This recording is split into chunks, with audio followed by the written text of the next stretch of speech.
नमस्कार। आज हम एक बड़ी दिलचस्प कहानी में उतर रहे हैं। एक जापानी मांगा कलाकार हैं, रेओ तात्सुकी। जी। और उनकी एक किताब है वतशी गा मीता मिराई। हाँ, जिसका मतलब है मैंने जो भविष्य देखा। ये 1999 की किताब है। और ये आजकल मतलब फिर से बहुत चर्चा में है। बिल्कुल। क्यों? क्योंकि इसमें कुछ भविष्यवाणियां थीं आपदाओं को लेकर, और कुछ लोगों का मानना है कि वो सच साबित हुई। हाँ, और यही बात इसे इतना रहस्यमयी बनाती है। हमारे पास जो जानकारी है वो तात्सुकी की कहानी, उनकी भविष्यवाणियों और उन पर जो सवाल उठते हैं उन पर आधारित है। जी, हमारा मकसद है इसे समझना। क्या ये वाकई भविष्य देख सकती हैं या कुछ और बात है? और देखिए, सबसे चौंकाने वाली बात क्या है, उनकी एक भविष्यवाणी ठीक इसी महीने के लिए है, जुलाई 2025। हाँ, बिल्कुल इसी महीने। तो इस पर गौर करना तो बनता है। चलिए पता लगाते हैं। तो कहानी शुरू होती है 90 के दशक में। जी। तात्सुकी ने अपने सपनों को रिकॉर्ड करना शुरू किया, और ये कोई आम सपने नहीं थे, काफी जीवंत और कभी-कभी डरावने भी। हाँ, उन्होंने इन्हें लिखा, चित्र बनाए और फिर 1999 में किताब छाप दी। पर तब मतलब किसी ने खास ध्यान नहीं दिया। नहीं, बिल्कुल नहीं। किताब आई गई, शायद छपना भी बंद हो गई थी। एक भूली बिसरी किताब बन गई। लेकिन फिर एक बहुत बड़ी घटना हुई।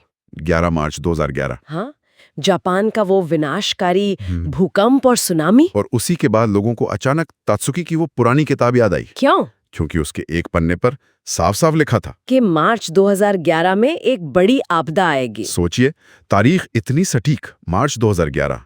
इसने तो जैसे मतलब सबको हिला दिया। बिल्कुल। और यहीं से वो मनोविज्ञान वाला पहलू आता है जिसकी हम बात कर रहे थे। हाइंडसाइट बायस। हाँ, पश्च दृष्टि पूर्वाग्रह। जब घटना हो जाती है तब हमें लगता है कि अरे, इसके संकेत तो पहले ही थे। हम पीछे देखकर कड़ियां जोड़ते हैं। ये बात तो है। लेकिन मार्च 2011 वाली बात, वो इतनी सीधी और सटीक थी, क्या ये सिर्फ संयोग हो सकता है? देखिए, हो सकता है, संयोग बहुत अजीब हो सकते हैं, लेकिन इसने तात्सुकी को एकदम से मशहूर कर दिया। हाँ, रातों रात उनकी वो पुरानी किताब ऑनलाइन हजारों येन में बिकने लगी। अविश्वसनीय मांग पैदा हो गई। खैर, अब आते हैं विज्ञान पर। हम्म। भूकंप विज्ञान क्या कहता है? देखिए, विज्ञान के हिसाब से किसी भूकंप की सटीक तारीख और वक्त बताना फिलहाल तो संभव नहीं है। अच्छा, मतलब वैज्ञानिक ये तो बता सकते हैं कि किसी इलाके में खतरा है, पर ये नहीं कि कब आएगा। हाँ, बिल्कुल। वो जोन बता सकते हैं, दशकों का अनुमान लगा सकते हैं, पर महीना या दिन नहीं। तो तात्सुकी की भविष्यवाणी वैज्ञानिक आधार पर तो खरी नहीं उतरती। नहीं। और ये भी याद रखना जरूरी है कि उनकी किताब में और भी बहुत सारे सपने थे। हाँ। जो या तो सच नहीं हुए या फिर इतने मतलब उलझे हुए और सांकेतिक थे कि उनका कुछ भी मतलब निकाला जा सकता है। अच्छा, तो हम अक्सर सिर्फ हिट्स पर ध्यान देते हैं, मिसेस को भूल जाते हैं। हाँ, ये इंसानी फितरत है। इसे कंफर्मेशन बायस भी कह सकते हैं कुछ हद तक। ठीक है, तो फिर 2021 में क्या हुआ? किताब दोबारा छपी। जी हाँ, तात्सुकी ने उसे अपडेट करके फिर से पब्लिश किया, और इस बार कुछ नई भविष्यवाणियां भी जोड़ी। और उनमें से एक वो है जो आज सबसे ज्यादा मायने रखती है। बिल्कुल, जुलाई 2025, टोक्यो में बड़ा भूकंप। और हम अब जुलाई 2025 में ही हैं, तो जाहिर है ये भविष्यवाणी इस वक्त सबके दिमाग में है। हाँ, जापान में और दुनिया भर में भी जो लोग उन्हें फॉलो करते हैं वो इंतजार कर रहे हैं, देख रहे हैं। ये इंतजार, ये क्या दिखाता है हमारे बारे में? मेरे ख्याल से ये दिखाता है कि हम अनिश्चितता से कैसे जूझते हैं। तात्सुकी की भविष्यवाणियां, जैसा हमने कहा, वैज्ञानिक नहीं है। हाँ, वो उनके सपनों पर आधारित हैं। जी। कला, अंतर्ज्ञान, अवचेतन, इन सब का मिश्रण। लेकिन ये हमें सोचने पर मजबूर करती हैं। खासकर आपदाओं के बारे में। जापान जैसी जगह पर तो भूकंप जीवन का हिस्सा है। सही कहा। और वहाँ भूकंप और भविष्यवाणियों से जुड़ी लोक कथाओं का भी एक लंबा इतिहास रहा है। तो ये मामला सिर्फ भविष्यवाणी के सही या गलत होने का नहीं है, ये उससे कुछ ज्यादा गहरा है। हाँ, मुझे तो यही लगता है। ये कला के बारे में है, डर के बारे में है, उम्मीद के बारे में है, और सबसे बढ़कर अनिश्चितता में अर्थ खोजने की हमारी जो मानवीय जरूरत है उसके बारे में है।